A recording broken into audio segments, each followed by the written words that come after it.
Bonjour, je suis la Fée des maths. Bienvenue dans cette vidéo de numération.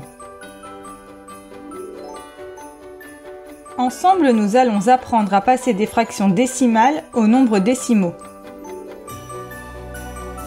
Avant ça, je t'invite à t'abonner à notre chaîne YouTube et à activer la petite cloche pour recevoir les notifications. Voyons donc comment passer des fractions décimales aux nombres décimaux.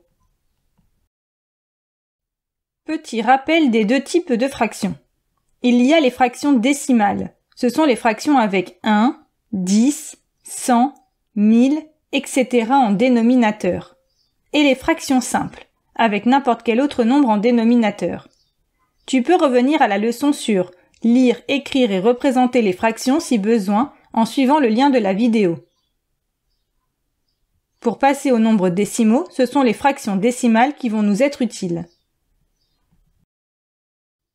Une fraction décimale a donc pour dénominateur 1, 10, 100, 1000, etc. Par exemple, 2 sur 1, 2 sur 10 ou 2 sur 100 sont des fractions décimales. Elles se lisent 2 unités, 2 dixièmes et 2 centièmes. En parallèle, un nombre décimal est composé de deux parties, une entière et une décimale, séparées par une virgule. On peut les ranger dans un tableau de numération. Tu sais déjà que dans la partie entière, on retrouve différentes positions allant par 3, les unités, les dizaines et les centaines. Dans la partie décimale, on retrouve à partir de la virgule le chiffre des dixièmes, puis des centièmes, puis des millièmes, etc. Tu remarques que le nom de ces positions correspond au nom des fractions décimales. C'est grâce à cela que l'on va passer des fractions au nombre. Essayons par exemple de donner le nombre décimal correspondant à 436 dixièmes. Comme le dénominateur est 10, le nombre du numérateur doit se terminer dans la colonne des dixièmes. On écrit 6 dans les dixièmes. Puis, en allant vers la gauche, la virgule, 3 dans les unités et 4 dans les dizaines. Cela fait donc 43,6. Même principe pour 436 centièmes. Mais cette fois, le nombre doit se terminer dans la colonne des centièmes. Cela fait donc 4,36. Faisons la même chose pour 436 millièmes. Le 6 dans les millièmes, le 3 dans les centièmes, le 4 dans les dixièmes.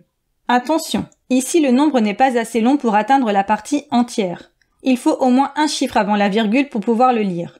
On va donc remplir les cases vides avec des zéros jusqu'aux unités. 436 millièmes correspond donc à 0,436. Avec ce principe, nous pouvons dire que 28 millièmes est égal à 0,028.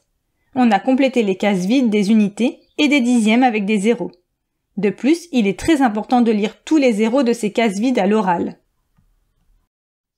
Il existe une astuce pour trouver le nombre décimal sans refaire tout le tableau. Le nombre de zéros au dénominateur indique le nombre de chiffres à mettre après la virgule. Reprenons les correspondances de l'écran précédent. Pour 436 dixièmes, il y a un zéro au dénominateur et un chiffre après la virgule. Pour 436 centièmes, 2 zéros au dénominateur et 2 chiffres après la virgule. Et pour 436 et 28 millièmes, à chaque fois 3 zéros au dénominateur et 3 chiffres après la virgule. Donc, pour 97 dixièmes, comme il y a un zéro au dénominateur, il me faut un chiffre après la virgule. Ce sera le 7. C'est donc égal à 9,7. Pour 3 centièmes, 2 zéros au dénominateur, donc 2 chiffres après la virgule. Il n'y en a qu'un. Il faut compléter avec un 0 après la virgule et un autre avant la virgule. Cela fait donc 0,03. Enfin, pour 1650 millièmes, 3 zéros au dénominateur, donc 3 chiffres après la virgule. Cela donne 1,650. Et voilà, tu sais à présent passer des fractions décimales aux nombres décimaux.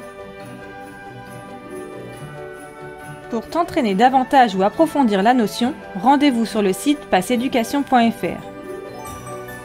Tu y trouveras des fiches d'exercices, des évaluations, la leçon et bien plus encore. À bientôt!